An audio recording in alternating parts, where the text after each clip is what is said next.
Hi there, I'm Mark Isero, and welcome back to Article Club, where we read and discuss the best articles on race, education, and culture. It's November, everyone, and I'm proud to say that we are coming up on our 52nd discussion here at Article Club. This month, I'm honored to announce that we'll be doing a deep dive on an article by author Erin Wood. It's called Athens Revised. This piece was published in August in The Sun, and it's about Miss Wood's experience traveling to Greece as a 26-year-old woman and surviving sexual assault.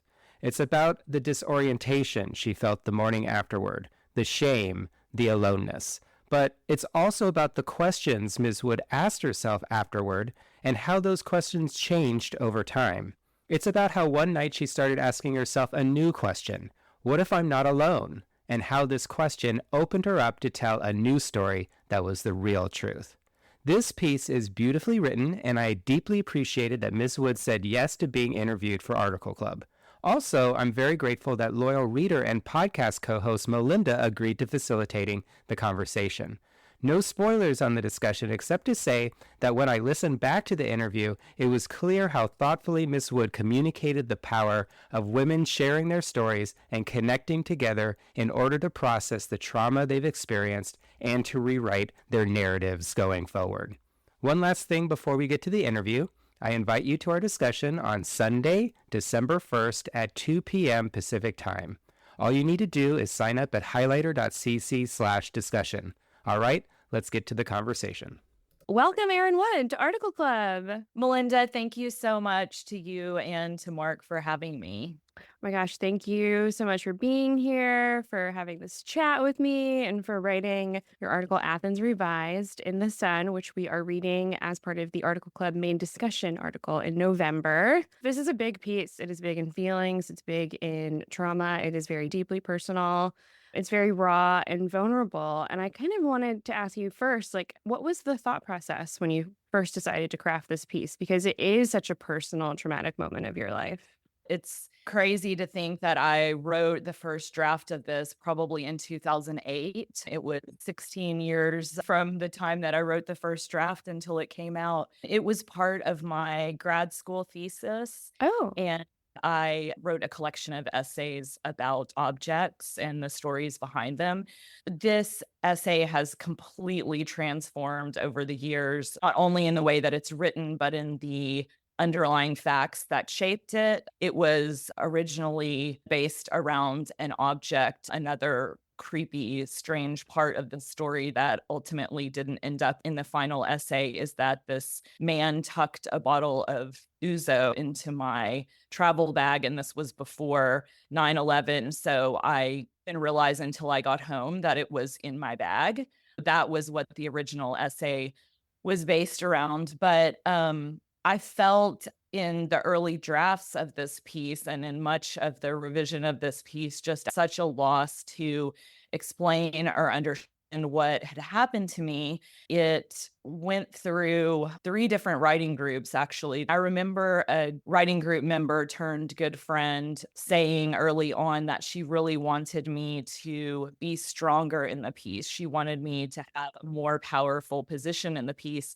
And that distressed me so much. I understood what she was saying, and I wanted to be more powerful myself. But I felt so deeply at my core that I was responsible for what happened, that I could have affected the outcome. There was a lot of shame around that for me. I think it's kind of interesting to think of the original title too. It was "The Violence is in the Reckoning." To me, that meant that yes, there was this unspeakable violence that had occurred, but that my own grappling with it, the story that I was telling myself about it, was really the most damaging part of all of it. Also, the original beginning of the piece is kind of interesting because the scene that now starts the piece used to be much later.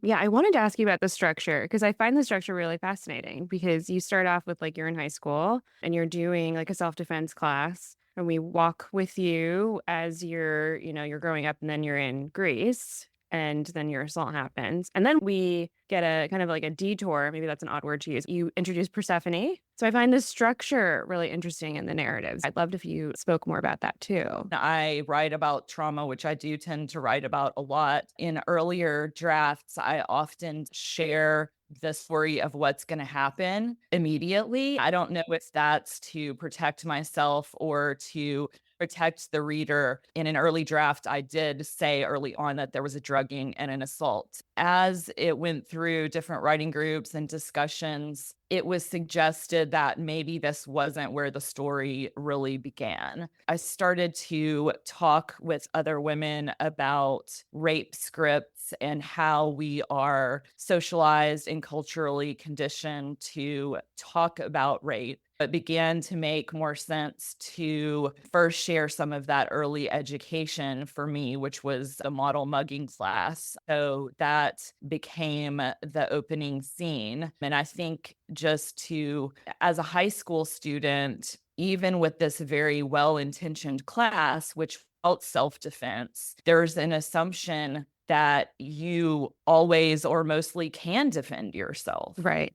And that is a very dangerous assumption, I think. The things that we prepare for, the things that we have anxiety and worry for, often aren't the things that actually happen, and not the way that it actually happens. Right. I find that so interesting because even from the very beginning of the piece, and I wonder if this was conscious or subconscious or something you talked about in your writing groups, when you're describing Alexander for the first time, you're like, oh, he's of my uncle's age and he dresses like my stepfather. And there's maybe unconscious, subconscious familiarity, like, oh, this happens in situations where you're like, quote, safe, right? It's like, oh, like this looks, he's like a divorced person and he's got kids and like everything's fine. And I find even with the Persephone myth, right, like her uncle is Hades and it's very familial, right? And I think that the inclusion of that even early on is an interesting juxtaposition of you're in this model mugging class getting ready for a physical altercation, but then when it actually happens to you, it's in this kind of like, oh, like nothing is odd here. Everything is perfectly normal. There are certain signs that are markers of familiarity. Was that like a choice that you had made when you were writing it, or? Yeah, I mean, I think that one of the scariest and most insidious things is how kind of plain and innocuous he was. And that enabled him to slip into my life and to slip into the lives of these other women undetected. I found fascinating and very powerful in this tone and like the narrative choices that you were making when you were describing the actual assault on Alexander.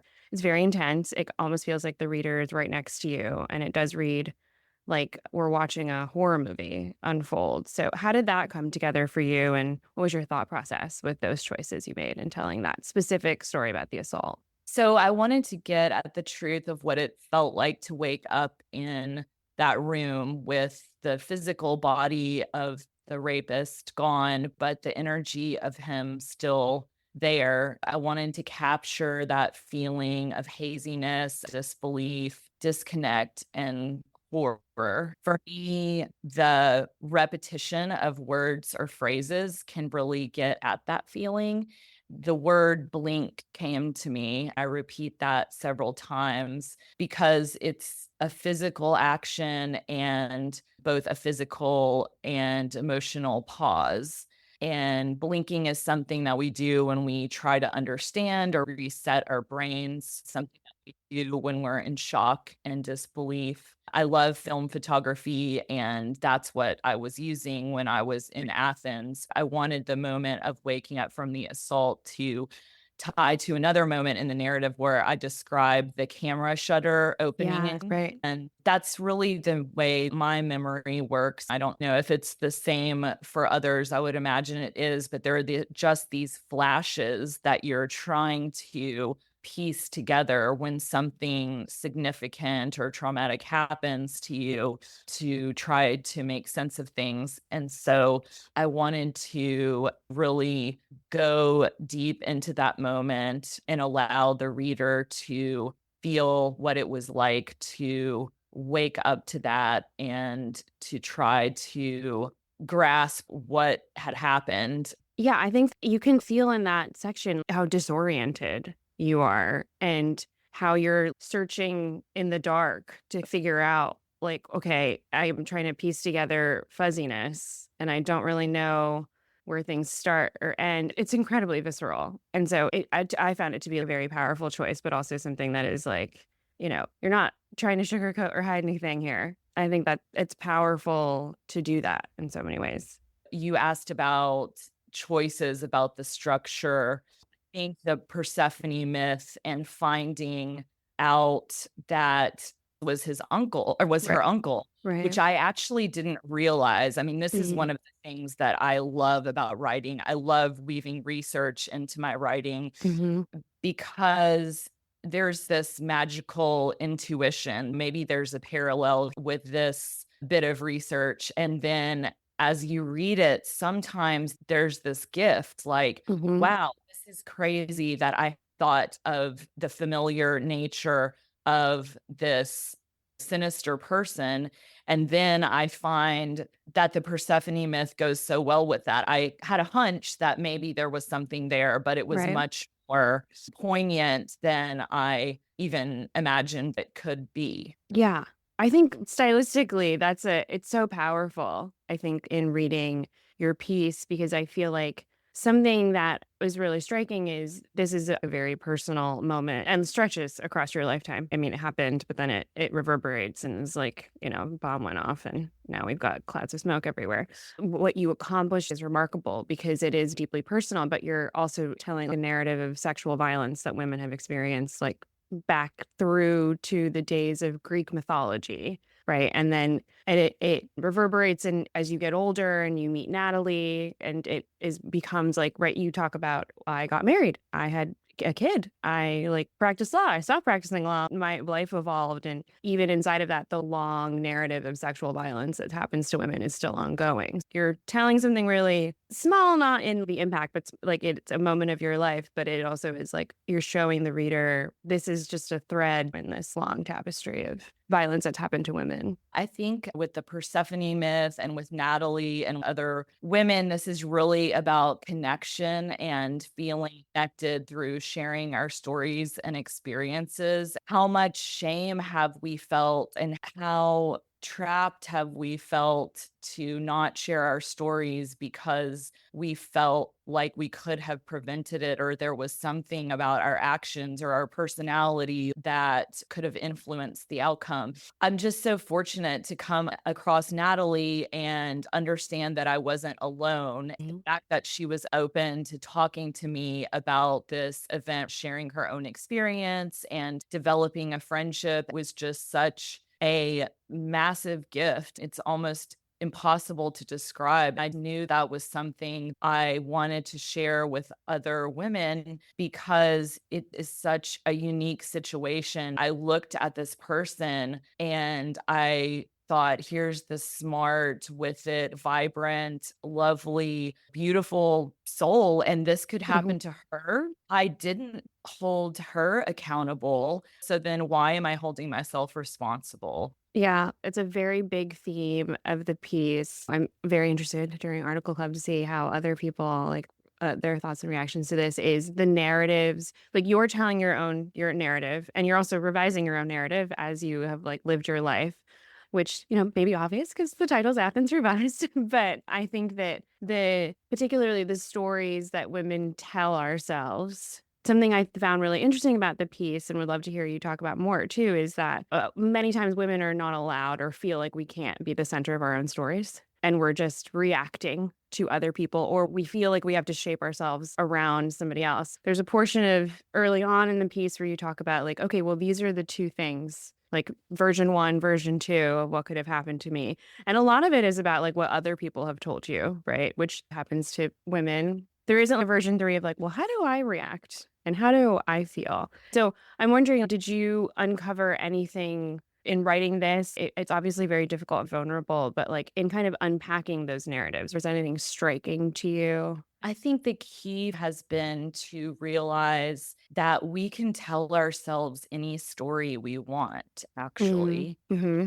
And going to trauma therapy and getting this worksheet where I had to separate facts and opinions. And you can appreciate this as a lawyer yourself. There was a part where, would this hold up in court? What would they say about this? It really broke all that down for me. Yes, this is something that I'm telling myself. This isn't necessarily the way things were. And I'm so fascinated by trauma, memory. What is the truth? What is a different version of the truth? I think these are very much part of a law practice, and these are very much part of a writing practice, especially a nonfiction writing practice.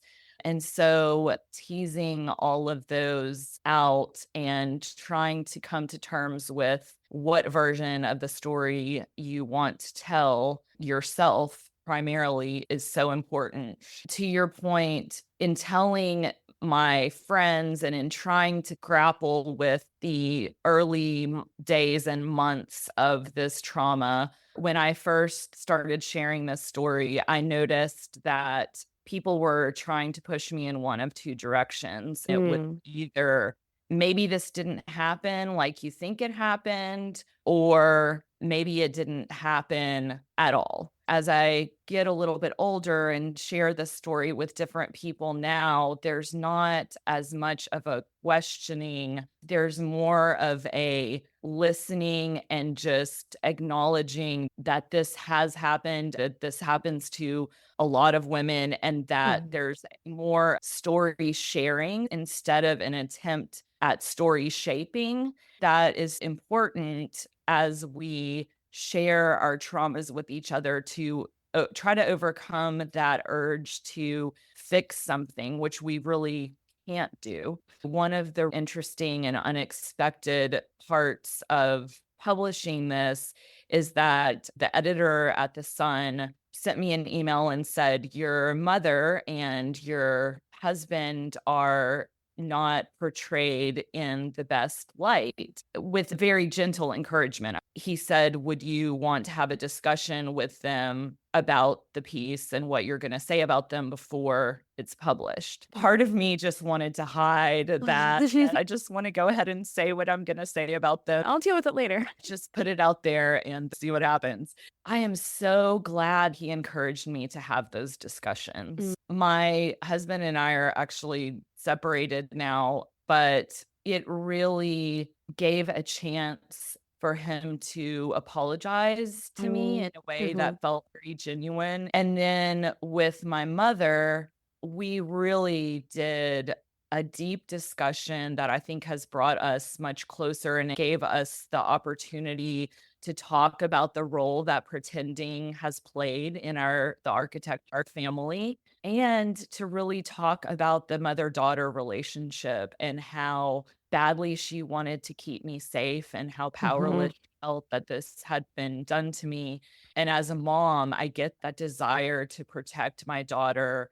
I think I mentioned in the piece that when the rapist was released from prison, I kind of re-experienced all of this over again, this and how do I keep myself safe? I mean, he's all the way in Greece, doesn't even know my name. The likelihood of him coming to Little Rock, Arkansas is very unlikely. Very unlikely. But I felt so afraid, and to the point of visibly shaking and just having such intense anxiety and wanting to protect my own daughter from him. And so having the opportunity to have that talk with my mother was very important. And something that she said to me will always stick with me. She said, you haven't been unfair.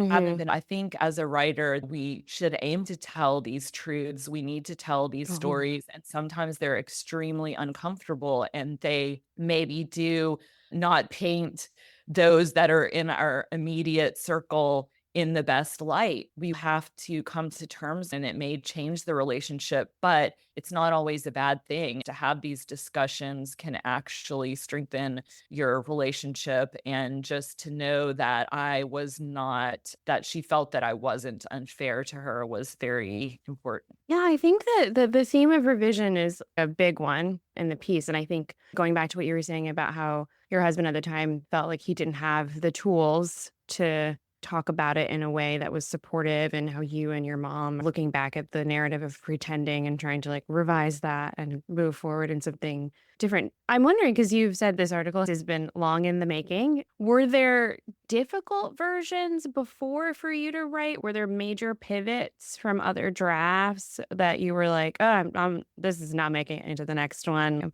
curious about that process of like what got left behind, what got added. Were there things that came to you easier when you were writing this version? Well, at one point, this was 10,000 words, and I think now it's around 5,000. So Mm-hmm. there are definitely things that changed. I think reading so many other people's stories, the one kind of side version of the story came out in the Rumpus. I have a series called Enough, which they're Mm. still doing, that shares people's Me Too stories. Natalie and I actually co-wrote a piece, Wow. very short, but it was, I think, called The Email That Changed Everything. And it discusses the email that I sent Mm. to Natalie when I found out late at night. I was Googling on my phone and discovered that this was a serial rapist, that I was not alone, and that Natalie was out there and other victims. And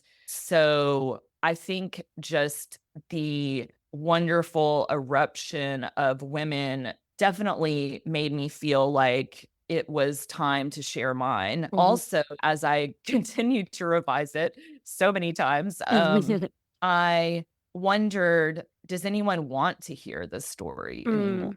Have we Mhm. gotten enough? Do we have Me Too fatigue, where sadly we have had so many of these stories that people don't really want to receive any more of them? So I Mm. did worry about that. I think it had over a dozen rejections in recent years. It was really wild to finally land it. I've wanted to publish in the Sun since I was 20. And so it's really encouraging to me as a writer to have worked on something for so long, for it to completely transform, to have almost kind of tucked it away because I thought it just wasn't in the right form or it wasn't time. And then to kind of get a new wind and send it off to the Sun and have them accept it was just It's amazing. Congratulations on that, Erin. That's amazing. I feel like your 20-year-old self is just so excited for you. One of my last questions for you is, now that the piece is out, now that it is in your goal publication, which we love, is there anything now? Is there another revision now, or something you've added now that you've kind of had it in the world and people have reacted? Because I do feel, as a woman who's also experienced sexual violence, it's a constant narrative that we're revisiting and regurgitating in our mind. And so I'm wondering, now that it's been received publicly, have you re-examined portions of it? Have there been things, I guess, just as a personal revision that you have? Yeah, before something comes out, there's this fear about how it's going to be received, Mm-hmm. and maybe fear that it's going to be criticized. I just haven't found that at all. The number of people that have reached out to me through my website or a women writers group on Facebook that has many members, and being able to read the reflections of so many, mostly women, has been such a gift. Mm-hmm. So many women are blaming themselves. Yes. There are ways that we can stop doing that, and that we need to continue to encourage each other and really hold each other accountable to make sure that we are not telling a version of our story that doesn't place ourselves in that position of truth and strength and power, because we have the opportunity to really tell the version of that story that centers ourselves and our experience, and we can really help each other in the process of doing that. Ah, I think that's a beautiful place to end. Thank you so much, Erin. I love this piece. I think it's incredibly powerful. I think it's such a testament to the power of writing. I do feel like one of the goals of the piece was to make sure that people don't feel alone, like you've been talking about. As someone who has a similar experience, felt less alone after reading it. I applaud you for your bravery and your wonderful writing and your skill here and sharing your story. So thank you so much. Thank you, Melinda. All right, I hope you appreciated that conversation with Erin Wood. I'm really grateful for Ms. Wood, not just for writing this important piece, but also for sharing your perspective with us. Thank you, Melinda, as well. And listeners, I'd like to thank you too for listening, and I hope you liked this conversation. If you did, I invite you to come to our discussion on Sunday, December 1st. We'll be on Zoom starting at 2 p.m. PT, and you can sign up at highlighter.cc/discussion. If that's not your thing, please feel free to do all the other things. You can share Article Club with your friends, rate this podcast 5 stars on Apple, subscribe to the newsletter, or even get a paid subscription. You can do all of that at articleclub.substack.com. Thank you again, and I hope you have a great weekend ahead.